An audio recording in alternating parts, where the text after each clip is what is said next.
Manjummel boys இன்றைக்கி ட்ரெண்டிங்கில் இருக்கக்கூடிய ஒரு மிகச்சிறந்த படம் தான் சொல்லணும். இதை அந்த படத்தை நானும் பார்த்தேன். இதில் என்னுடைய ஒப்பீனியன் என்ன, எனக்கு எப்படிப்பட்ட தாக்கத்தை அந்த படம் ஏற்படுத்துச்சு, இதெல்லாம் பார்த்து வியந்தேன்றதை உங்களோட பகிர்ந்துக்கணும்னு ஆசைப்பட்டேன். ஸோ அந்த படத்தோட ஒரு சின்ன ஸ்பாய்லர் தான், பட் எனக்கு தெரிஞ்சு நான் என்ன தான் சொன்னாலும் இந்த படத்துடைய இன்ட்ரெஸ்ட்டை, அதோடைய அது ஏற்படுத்தக்கூடிய தாக்கத்தை எந்த வகையிலும் இது குறைக்காதுன்றதுனால உங்கள்கிட்ட கொஞ்சம் லைட்டாக ஷேர் பண்ணுறேன். வாங்க வீடியோக்குள்ளே போகலாம்.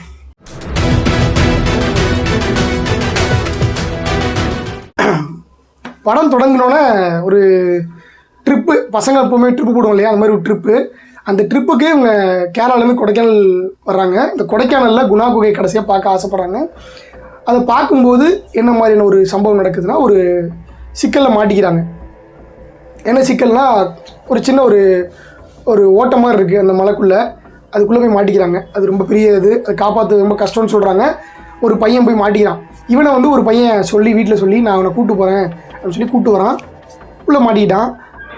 அவன் பொழைச்சி வர வாய்ப்பே இல்லை. அது டெவில்ஸ் கிச்சன், அதாவது சாத்தானின் சமையல் அறைன்னு சொல்லிட்டு அங்கே உள்ளவங்களாம் சொல்கிறாங்க, காப்பாற்ற முடியாதுன்றாங்க. அந்த பசங்களுடைய நட்பினுடைய ஆழம். அதனால் இவங்க போராடி அந்த பையனை மேலே கொண்டு வராங்க. இதான் கதை. எனக்கு படத்துக்கு போகிறதுக்கு முன்னாடி இந்த அவுட்லைன் தெரியும், ஏன்னா எல்லாமே சொல்கிறாங்க இல்லையா, ஸ்டேட்டஸ் வாட்ஸ்அப்பில் வைக்கிறது எல்லாத்தையும் பார்த்து நான் அதை தெரிஞ்சுக்கிட்டேன். இதுதான் இந்த படத்துடைய கதை. ஆனால் இந்த ஒன் லைனை அந்த டேரக்டர் படமாக்கிய விதம் தான் ரொம்ப அழகு இந்த படத்தில். எனக்கு அதுதான் ரொம்ப பிடிச்சிருந்துச்சு. அது என்னன்றதை பார்ப்போம், சரியா? ஃபஸ்ட்டு நான் வியந்த விஷயம், இவ்வளோ ஒரு சிம்பிளான கதை, ஒரு சின்ன கதை தான் இல்லை. யோசிச்சு பாருங்கள், கேரளாவில் ட்ரிப் போகிறாங்க, மலையில் மாட்டிக்கிட்டாங்க. மாட்டின ஒரு பையனை காப்பாற்றி எடுக்கிறாங்க. கண்டிப்பாக காப்பாற்றிடுவாங்கன்னு தெரியும் இந்த கதை கேள்விப்பட்ட எல்லாத்துக்கும். ஏன்னா ஃப்ரெண்ட்ஸ் இவ்வளோ தூரம் போராடிட்டு இருக்காங்கும்போது படத்தில் தான் நடக்க போகுது அப்படின்றது நமக்கு தெரியும். ஆனால் அவங்க இதை படமாக்கி இந்த விதம் ரொம்ப அருமை.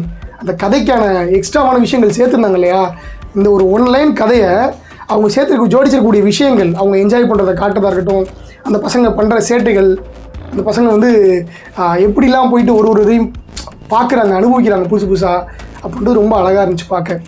காமெடியும் பார்த்திங்கன்னா பெருசாக ரொம்ப பெரிய குபீர்னு சிரிக்கிற மாதிரி காமெடி இல்லைனாலும் அழகாக அந்த கதைக்கு ஏற்ற பசங்க அடிக்கிற ஜோக்கு மாதிரியே பசங்களுக்கு பிடிச்ச மாதிரி ஒரு காமெடி அப்படி அங்கங்கே கோத்து அழகாக வச்சுருந்தாங்க. அது இது ரொம்ப பிடிச்சிருந்துச்சி. பின்னணி இசை ரொம்ப அழகாக இருந்துச்சு. ஒரு சீனுக்கு மெருகூட்டக்கூடிய வகையில் அந்த பின்னணி இசையை ரொம்ப அழகாக அமைச்சிருந்தாங்க. சுஷின் ஷியாம் ரொம்ப நம்ம ஊரில் அனிருத் மாதிரி மலையாளத்தில் ரொம்ப ஃபேமஸாக இருக்கக்கூடிய ஒரு மியூசிக் டைரக்டர், நல்லா க்ரோ ஆகிட்டு இருக்காரு. சுஷின் ஷியாமோட மியூசிக் தான் அது. அதனால் நல்லா இருந்துச்சு கேட்கறதுக்கு. எல்லாமே பிஜிஎம்மாக இருக்கட்டும், அவங்க கொடுக்குற அந்த எமோஷனல் மியூசிக் கனெக்ட் ஆகிறதுக்காக அவங்க போடுற மியூசிக்காக இருக்கட்டும், எல்லாமே ரொம்ப சூப்பராக இருந்துச்சு. அதுக்கப்புறம் கேமரா, அவங்க யூஸ் பண்ணியிருந்த கேமரா ரொம்ப அழகாக இருந்துச்சு. கேமரா ஆங்கிள்ஸ்லாம் ரொம்ப அழகு. கொடைக்கானலில் இப்படியும் அழகாக காட்ட முடியும், அழகாகவும் ஆபத்தாகவும் ரொம்ப அழகாக காட்டியிருந்தாங்க அந்த கேமராவில். கண்டிப்பாக பாராட்டப்பட வேண்டிய விஷயம் அந்த போட்டுள்ள செட்டு. எது உண்மையான குகை, எது செட்டுனே கண்டே பிடிக்க முடியல படத்தில். உண்மையான குகையை காட்டுறாங்க, அது உள்ளே அவங்க மாட்டும்போது செட்டு அது. ஆனால் ரொம்ப அழகாக இருந்துச்சு. நம்மளே உள்ளே மாட்டிகிட்டு இருக்க ஒரு ஃபீலை இது கொடுத்துச்சு. எப்படிடா மேலே வரப்போகிறான், ஒரு சீனம் எப்படி கொண்டு வர போகிறாங்க, அவன் நண்பன் எப்படி காப்பாற்றுறான், உள்ளே ஒருத்தன் இறங்கி தன்னோட உயிரையும் பணையம் வச்சு காப்பாற்றுறான். அது எப்படி அந்த சீனுடைய அந்த இன்டென்ஸ், அந்த எமோஷனை ரொம்ப அழகாக கொண்டு வந்திருந்தாங்க.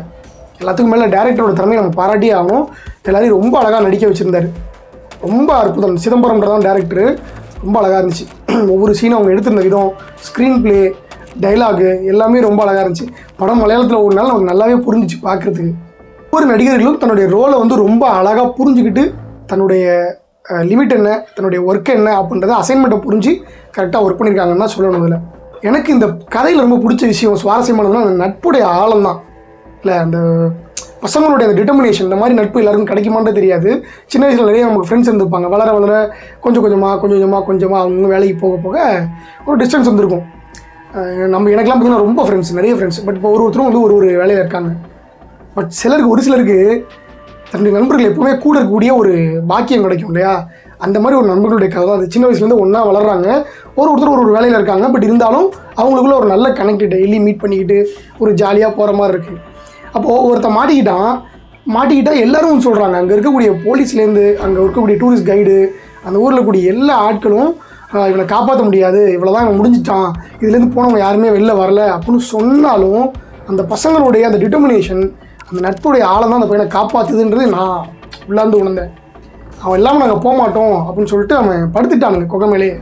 மழை பெய்யுது, தண்ணி வருது, அந்த மழை தண்ணியை வந்து தடுக்க முயற்சி பண்ணுறாங்க. கோக்குள்ள எல்லா பக்கத்தும் தண்ணி போகுது, அது அவங்க காலால் உடம்பால் அவங்க தடுக்க முயற்சி பண்ணுற விதமாக இருக்கட்டும், அவங்க எமோஷனலாக அவங்க பேசாமல் கண்ணிலே அவங்க எமோஷனை காட்டுறதா இருக்கட்டும், எல்லாமே ரொம்ப அழகாக இருந்துச்சு. இதில் இன்னும் ரொம்ப அழகு என்னென்னா, அந்த பின்னாடி பாஸ்ட்டில் நடந்த விஷயங்கள், அந்த பசங்க சின்ன பிள்ளையாக இருக்கும்போது நடந்த விஷயங்களை அழகாக ஒன்று ஒன்றா கோத்து இந்த சீனோட கனெக்ட் பண்ணி கடைசியில் கொண்டு வந்து அந்த கன்க்ளூட் பண்ணுற விதம் வந்து ரொம்ப அழகாக இருந்துச்சுன்னு சொல்லணும். இதில் இன்னும் ரொம்ப செரியான் டாப்னு சொல்லுவாங்க இல்லையா, ஒரு நல்ல அந்த படத்தோட இதுக்கு குட் எண்டிங் கொடுக்குறது எதுனா, அந்த பசங்க காப்பாற்றிடுவாங்கன்னு தெரியும், காப்பாற்றி எடுக்கிறாங்க. எடுத்து மேலே வரும்போது கரெக்டாக அந்த குணா பாட்டு இருக்குல்ல, மனிதர் உணர்ந்து கொள்ளாது மனித காதலன்ட்டு, அதை போட்டு அதை முடித்து கொண்டு வந்து வைக்கிற விதம் ரொம்ப அழகாக இருந்துச்சு. அப்படியே மெய் செலுத்துச்சுன்னு தான் சொல்லணும் எல்லாருக்கும். ரொம்ப நல்லா இருந்துச்சு. இந்த படம் வந்து ஒரு தமிழ்நாடு கேரளா சம்மந்தப்பட்ட படம்ன்றதுனால பிச்சுக்கிட்டு போகுது எல்லா செயலியும். கேரளா தமிழ்நாட்டில் நல்ல வசூல் அள்ளிட்டு இருக்குன்னு தான் சொல்லணும். Hats off to the team. நல்ல கதை. இது ஒரு நல்ல ஒரு உதாரணம். இப்போ எவ்வளோ தான் பட்ஜெட் இருந்தாலும் கதை சரியில்லைன்னா படம் ஃப்ளாப் ஆயிரும் நமக்கு தெரியும். நம்ம தமிழ் ஆடியன்ஸ் ரொம்ப இன்டெலிஜென்ட்.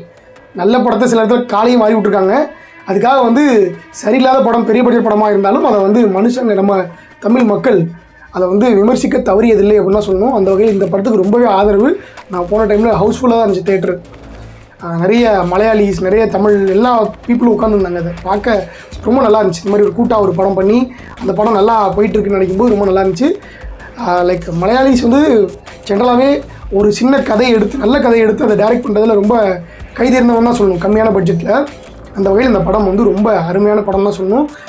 ரீசெண்டாக கொஞ்ச நாளாக நான் பார்த்த படங்களில் எனக்கு வந்து திருப்தியாக ஒரு ஃபீல் குட் கொடுத்த படம்னா இந்த படம் சொல்லலாம்.